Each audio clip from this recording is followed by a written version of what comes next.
Well, let's stay with Syria for now, and I'm joined by the Executive Director of the Henry Jackson Society, Alan Mendoza, and Professor of Politics at the University of Sheffield, Piers Robinson. Thank you so much for joining me this afternoon, gentlemen. Alan, I'd like to start with you. So it does increasingly look, as Mark was saying there, that we are heading for military action. Do you think that that is the answer here? Well, I think there has to be a strong and decisive response to the use of chemical weapons by the Assad regime yet again.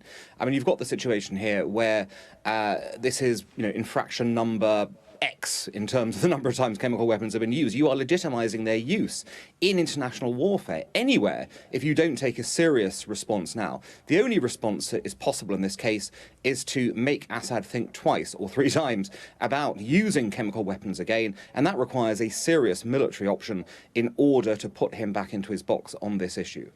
OK, so Alan, you're saying a strong and decisive response. Absolutely. Piers, what do you think the response should be here? Well, one of the problems in terms of assessing what kind of response there should be is that at this point in time, we don't actually have it clearly established as to who was responsible for what happened in Douma. And at the moment, we have Syrian... Emmanuel Macron is saying he knows. Well, he may be saying that, but at the moment we have the Syrian Red Crescent and we also have the UN agency in Damascus reporting that they're not finding any evidence of a chemical attack. And in these situations where you're making major decisions over military action, which could escalate into a very significant conflict, very important that you need to get the facts right. And obviously the rational, objective thing to do in this situation is to allow a proper formal investigation by the OPCW in order to establish who was responsible, and then you can proceed from there. And it's very important in these moments when there's a lot of heat and there's a lot of tension and there's a lot of sort of passion in the air. Very important to remember the kind of mistakes which have been made in the past when decisions to intervene have been made and they've been based either on flawed intelligence in the case of Iraq or flawed claims in relation to Libya and regarding to Libyan government and what was alleged it was about to do to civilian populations within Libya, which, as it turned out, were incorrect. Now, that sort of history of errors should give us all pause for thought and also to recognise the importance of actually allowing some kind of due process and formal investigation before decisions are made. OK, so Piers says let the OPCW in, let them ascertain what happened, if it happened, and then go from there, Alan. What do you think? Do you think that we should be waiting for evidence of what exactly happened in Douma and who was responsible? Well, I think we obviously have evidence already. The fact that the French president has come out, and here's a French president, remember, a country that was not convinced by the Iraq evidence that was cited beforehand. And by the way, the Iraq example is completely irrelevant in this context. The Iraq example took months and months and months to develop and deliver. There was numerous deliberation about it, much deliberation. This is something where you've got the French president coming out saying, I've got the evidence. It would appear that we have the evidence as well, judging by what the Prime Minister's been saying. The US clearly believes it has the evidence as well. So three separate agencies have the evidence. The idea that we should wait is simply one which is designed to help the Syrians and Russians out of the hole that they have gone in through the repeated use of chemical weapons. That's all that will achieve, is allowing Assad to escape the consequences of his actions, which, as I stress, are not just a one-off. This has occurred time and time again in Syria over the last 7 years. We have legitimated the use of chemical weapons because we have done nothing about them. It is time to draw a line in the sand on this issue, as we have threatened to do on numerous occasions, but this time to make sure that the use of these very dangerous, illegal weapons cannot be allowed to continue, and that there are proper punishments for those who do utilise them. Piers, what do you think? Do you think that this time... So the last point that was just made doesn't make any sense at all, because the argument was made that in the case of Iraq we had months and months and months, etc. Well, exactly, we had months and months and months in the case of Iraq, and the wrong decision was still made, or they overinterpreted the intelligence. This is a case where you have a matter of days. Okay, and you have claims. Who do you think did it? Do you think it was it your mother who did seriously a chemical weapons attack? It's ridiculous. I think that's a legitimate. It's a ridiculous question. Piers, who do you think did it?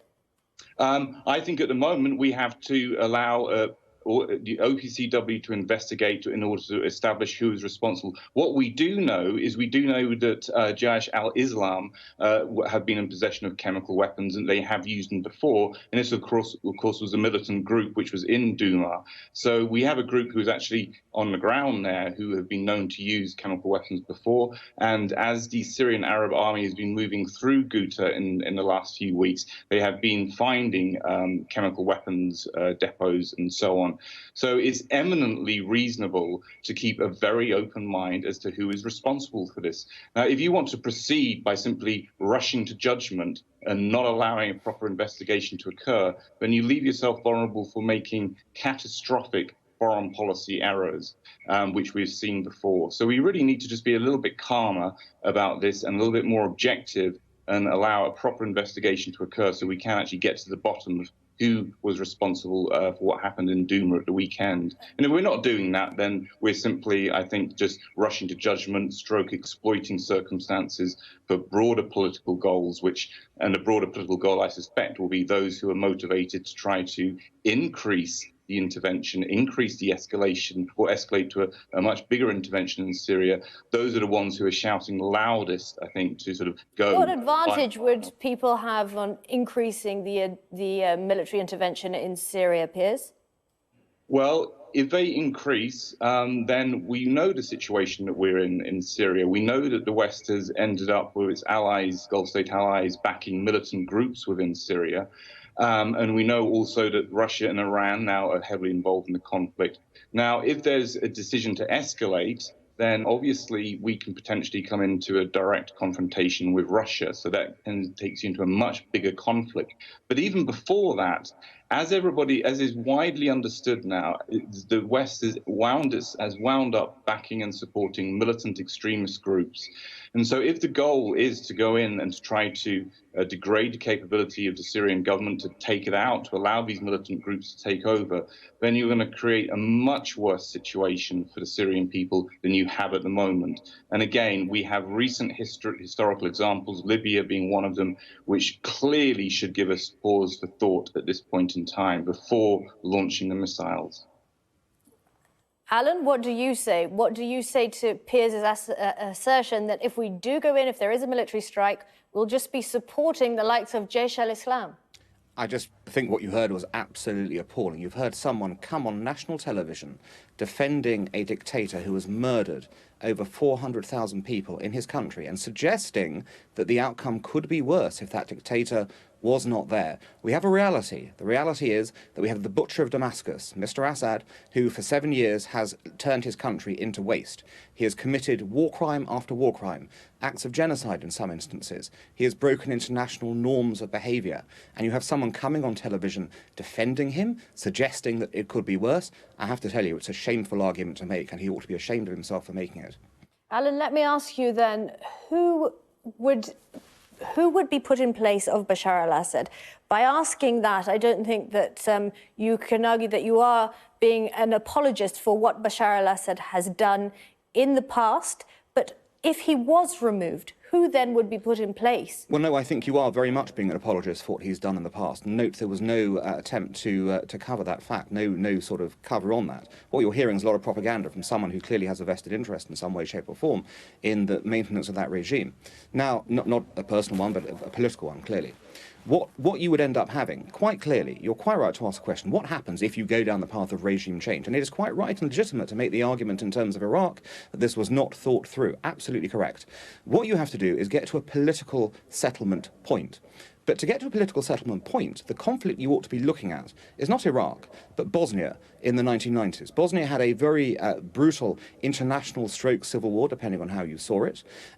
It was able to continue because nobody ended up stopping the dominant military force, who were the Bosnian Serbs, being supported by Slobodan Milosevic in the area. When finally, after 3 years, after the genocide, when Bosnian Muslims were murdered at Srebrenica, other atrocities, when finally the world decided they had to intervene and degrade the capabilities authorities of the Bosnian Serbs, what you ended up happening was not a free-for-all disaster along the lines suggested that extremists would take over, but a negotiated peace settlement at Dayton that brought in elements of all the regimes together, minus some key people like the perpetrators of genocide, like Ratko Mladic and Karadzic, people who were subsequently hunted down and jailed. And I think you could have a very similar process in Syria, a political solution minus Assad and those around him who've committed the worst crimes, but which of course includes elements of his regime as well as elements of the rebel groups who are not extremists in this setup, who will be able to build a new Syria. One thing is for certain, you cannot build a new Syria with Assad at the helm. OK, we're going to have to leave it there. Alan Mendoza, Piers Robinson, thank you so much for joining us. Cliff Richard is